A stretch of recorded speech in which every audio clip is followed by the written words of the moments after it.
to another episode of Other Side Replay. I'm Wesley. I'm Will.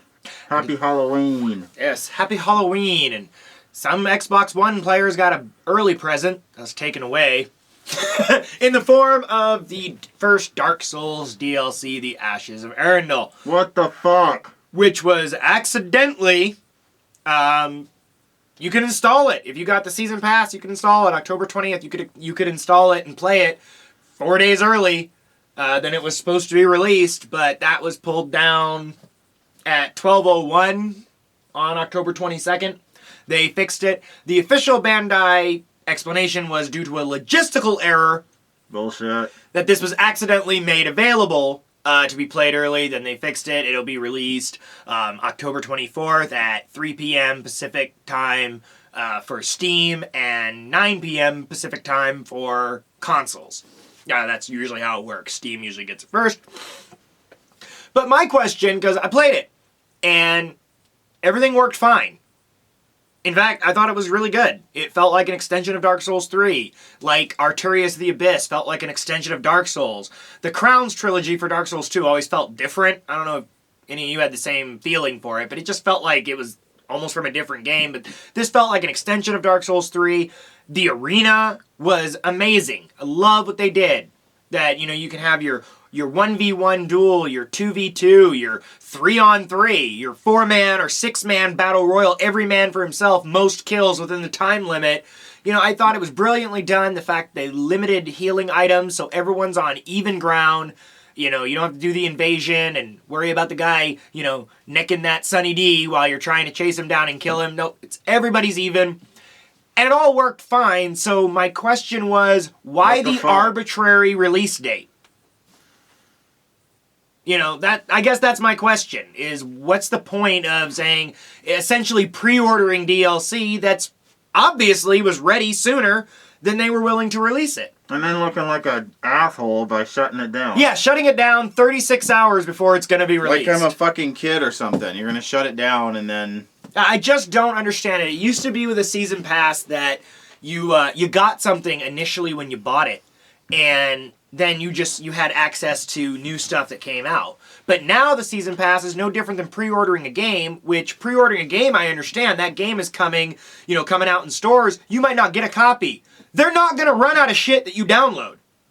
That's not going to happen. Again, look at Grand Theft Auto. The one... They seem to know how to do this. Yeah, so now they're selling stuff that doesn't exist. The worst offender being Star Wars Battlefront that, sold it the day the game was released. Let's hold up a little bit on Star Wars Battlefront now. I know, I'm just saying as far as selling your DLC early, but Fallout 4 was guilty of it. Bandai didn't do too bad making you wait 3 weeks, but the thing that bothered me about that was the fact that it worked fine. So obviously it was done way before you said that.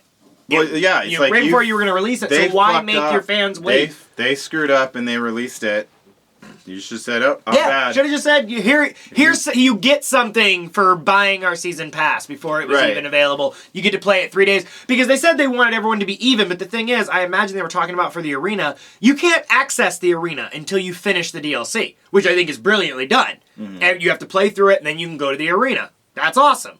That way, if you're not running into people that are using the new weapons, and you have to be a high-level character to go through this DLC anyway, so you're not a first-time Dark Souls player going through this. Right. So yeah, it's irritating, and I understand why the developers do it, or studios, not quite sure who's the guilty party, but I understand why they do it, because people buy it. So as the consumers, let's stop buying this shit. Well, a great example to me would be Star Wars Battlefront, and I'm going to make one point for everybody freaks the fuck out. I bought the DLC right off the bat, being a huge Star Wars fan before the game was even released. But what was the excitement behind doing it? I believed that the DLC was going to contain characters and levels from The Force Awakens, because the first thing that they decided to download was the Battle of Jakku. So it led me to believe that I'm going to get Force Awakens material once this game is finally all done. I get my season pass, and that was bullshit. That I felt kind of lied to. Battle of Jakku was your first one that you released, and then you're not going to get anything. We're going to go back to Cloud City. We're going to go back to Outer Rim, and we're going to do the Death Star, which are fine, and that's fine. But I wouldn't have been as excited to get the DLC. Well, exactly. I mean, who the fuck would have been excited for Neom Num?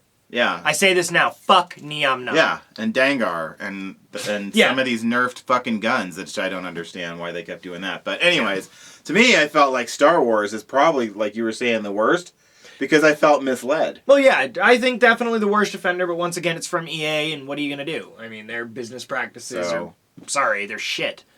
Yeah, and I'm not all that excited for your we're going to fix it Battlefront 2. Battlefront 2, which will be the Battlefront game you should have got in the first place. Yeah, I have a feeling that we're just going to get Force Awakens shit with some Rogue One stuff and some Episode 8 stuff thrown in. Yeah. We'll ignore the Clone Wars until Battlefront 3. Go back to this episode to see if I was right. Yeah, so going back to the initial bitch here, pre-ordering DLC, I personally won't do it anymore. I won't purchase season passes anymore because you're buying something digital that doesn't exist yet. And they do it because people continue to pay for it, because you can milk your fan base for whatever you want until they stop paying for it. And you can get Goldberg. Which will be released 6 months down the line. So only if you want to, lay as Goldberg from day one. Because, you have a special gun for Star Wars. Right. You can unlock the fucker in the game anyway. With no single-player campaign. Fuck you, Battlefront. I won't be buying your DLC next time. Yeah, no, and that's what I'm saying because Dark Souls waited. Bandai's always been good about that. Not bitching about Bandai. They're a fine company. They do good work. But they always wait 6 months after their game's released to put out their DLC. I don't like the fact they've fallen in with everyone else of pre-order your season pass on something that's clearly finished, and they should have just released it earlier. Or, I don't know, put it in the Xbox store or on Steam or whatever when people can actually play it. Yeah. It's digital, they're downloading it. Are you that insecure that people aren't going to buy your product? Yeah. That you have to release it early to make it feel special? I'd I don't know. I'd like to just see us on the end of my rant and rave. I would like to go back to the days where, again, Grand Theft Auto 5 releasing the motorcycle gangs and stuff like that. When I've beat that game, fucking... Yeah. Oh, what, a year, 2 years, almost 2 years ago now. Yeah, well, and still go online to play it because they keep adding material. Yeah, they do it the way I wish all companies would do it. It's like, we love that you're playing our game. Oh, speaking of Rockstar, cannot wait, Red Dead Redemption 2. Woo! Yeah. Thankfully, Red Dead Redemption 2. Cowboys I'm going to play hell. the shit out of that game. I love the first one. So we knock a little bit of the DLC and let us know if you're kind of because I love DLC. I love the fact that you get extra stuff for games that you enjoy. Right. I just don't like some of the practices that are going on. Skyrim, I beat the hell out of that game and then you release a whole nother thing. Oh, yeah, exactly. That's different. I had a big game I was ready to play the Skyrim DLC when it came along. But hey, you can buy our cheap-ass WWE game. We got 15 more guys that we're going to release for another $50. Yeah, those guys are already probably on the disc, by the way.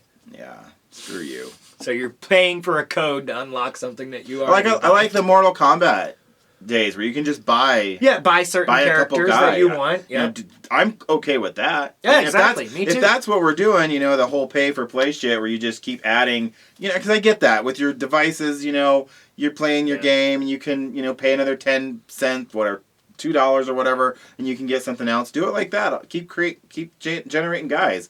I mean, Grand Theft Auto's they've not charged me any more money since I bought the game. I just keep buying those damn shark cards. So, anyway, that's our beef with it. I mainly just wanted to do this, to talk about how great the Dark Souls 3, Ashes of Ariandel, how great it is. It is great. It's polished. It works well. The bosses are fun. I will say on both those suckers, not going to give any spoilers, but bring a damn summon with you. You'll have a better time if you bring somebody with you. But the arena's amazing. Can't wait to see more stages unlocked and the different things that they do. But don't like the practices because I didn't see any bugs. I didn't see any glaring defects. Yeah, don't release shit and then take it away like we're little kids. Give me a break. Exactly. You should have just let it slide. We fucked up. We made a mistake, but you benefit from our mistake. Now, we made a mistake, and now we're going to take it away and make you wait for some arbitrary release date and time. Idiots. So... And PS4 players didn't get it at all, but at least they got Bloodborne. Next time on Replay, we are going to dive in a little bit more on Nintendo Switch. Yes. Looking forward to Nintendo. If Nintendo Mini. Current gaming practices make me just want to go back to the past. Yeah, Nintendo Mini coming around the corner. So, this is Will. I'm Wesley. See you next time.